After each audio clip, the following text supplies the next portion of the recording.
Bonjour à toutes et à tous, bienvenue sur votre chaîne d'information. On continue avant de passer au titre de cette édition. Ce qui a fait l'actualité aujourd'hui, eh bien les prévisions météo d'une manière assez rapide, juste pour vous dire que les températures grimpent avec notamment l'arrivée d'orages jusqu'à cette nuit, minuit. Et puis pour les températures, eh bien la journée a été plutôt favorable avec 24 degrés à Lens, 26 degrés à Saint-Omer avec des nuages, 24 degrés à Dunkerque sous quelques averses et de belles éclaircies du côté de Montreuil avec 27 degrés pour les maximales qui étaient aujourd'hui. Vous en saurez plus sur les prévisions météo pour demain. Tout de suite, ce sera après cette édition.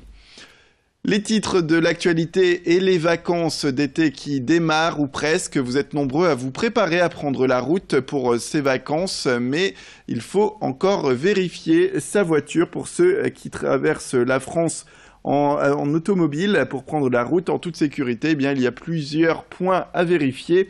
Nous sommes allés au garage STA à Lambersart pour demander ce qui est important de vérifier. Et bien sûr, les pneus, les niveaux d'huile sont importants, mais il faut aussi penser au confort dans l'auto avec la ventilation qui est aussi très importante. Il ne faut rien négliger. En tout cas, place aux recommandations du gérant de ce garage au micro de Céline Nuret.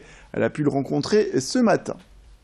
Ce qu'il faut surtout surveiller, c'est les pneumatiques, parce qu'il faut voir s'ils sont en bon état, s'ils ne sont pas craquelés sur les flancs, parce que ça arrive aussi, parce qu'on peut avoir des pneus avec une sculpture en bon état, mais avec le flanc usé, vu les années, vous savez.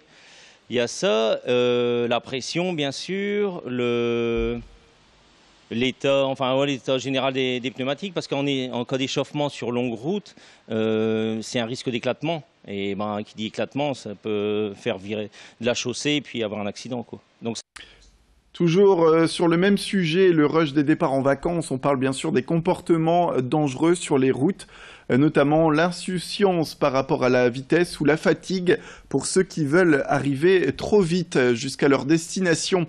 Il faut donc penser avant de prendre le volant à décupler de prudence, rester bien vigilant pour éviter les accidents parfois très graves malheureusement quand ils ne sont pas mortels. Pour ces accidentés de la route, pour ceux qui peuvent s'en sortir, des centres de rééducation comme le centre L'Espoir à Villeneuve-d'Ascq sont présents pour aider à retrouver une vie des plus normales après un accident de la circulation. Reportage sur place avec Clotilde Leguévac qui a pu arpenter les couloirs de cette structure médicale. Ils sont une cinquantaine dans ce centre. Tous ont survécu à un accident de la route, mais aujourd'hui ils doivent réapprendre à vivre avec un handicap, une étape difficile physiquement, mais surtout psychologiquement. Quand ils ont un accident seuls, ils s'en prennent à eux-mêmes. La difficulté, c'est vraiment la responsabilité du tiers et sur lequel ils n'ont aucune emprise, qu'ils soient, prudents, qu'ils soient bien équipés. Le tiers responsable, c'est encore plus difficile à accepter. Antonio, 22 ans, fait partie de ces accidentés de la route. Après une chute de moto devant chez lui, le bilan est lourd.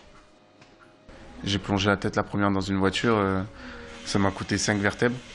Une côte de cassé, contusion pulmonaire, une vertèbre en moins, tétraplégie à la C7.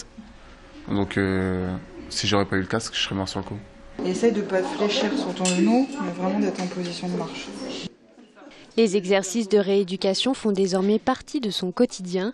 Après plusieurs mois dans le centre, il retrouve progressivement l'usage de ses bras et de ses jambes. Il ne sait pas pour l'instant s'il pourra remonter à moto, mais une chose est sûre, il a appris de ses erreurs. Voilà, c'est ma passion depuis que je suis tout petit, la moto.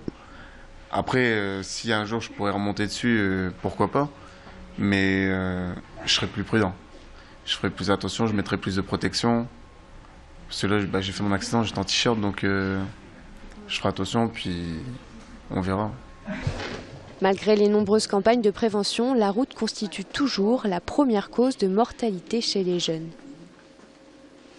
À Roubaix, le chantier d'aménagement du bassin de Bron-de-Loire est tout simplement hors norme. Le bassin aménagé par la métropole européenne de Lille pour lutter contre les inondations et la protection de l'environnement est tout à fait exceptionnel, comme vous pouvez le voir sur ces images, avec 27 mètres de profondeur pour un diamètre de 37 mètres et une capacité de stockage de 23 millions de litres. Ce bassin est d'ailleurs qualifié de véritable cathédrale souterraine. Ce bassin a également une autre utilité, celle d'améliorer la dépollution des eaux issues des événements pluvieux. Louis Caillé s'est rendu sur place d'ailleurs ce matin sous la pluie et les orages pour rencontrer Damien Castelin, le président de la métropole européenne de Lille. Il nous parle de cette structure novatrice. Nous avons investi depuis 15 ans plus de 100 millions d'euros sur le secteur, par la station d'épuration, par le recalibrage de l'Espierre.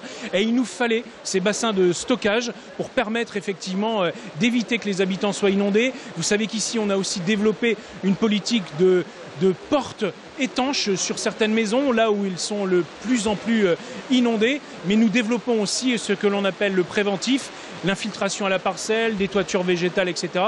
Nous utilisons tous les outils pour lutter contre les inondations d'un des points noirs de la métropole.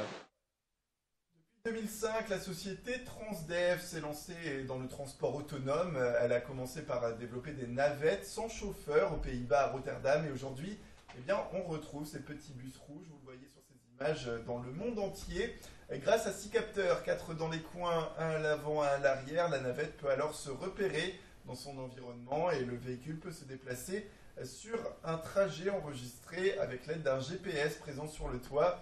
Le seul bémol, ce sont la durée des trajets qui ne peuvent pas dépasser pour le moment les 5 km. Alors, si dans la Vienne, les habitants seront les premiers Français à découvrir cette technologie, dans les Hauts-de-France, les navettes du futur pourraient arriver bientôt suite à l'appel d'offres de la métropole européenne de Lille qui souhaite s'en servir pour équiper notamment les zones étudiantes.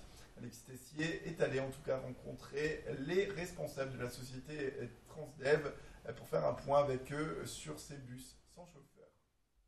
La navette autonome Transdev est également électrique et l'idée c'est d'amener des éléments qui sont extrêmement sécurisés et au service du territoire, qui peuvent être utilisés aussi bien en mode fixe qu'en transport à la demande, donc selon les volontés des voyageurs. Et l'objectif est bien sûr, donc à terme, de pouvoir exploiter des flottes en fait, de différents véhicules. Voilà, c'est la fin de cette édition. Merci à toutes et à tous de nous avoir suivis. Restez avec nous sur votre chaîne d'information en continu. Tout de suite, un point complet sur vos prévisions météorologiques. De belles températures à prévoir. À tout de suite.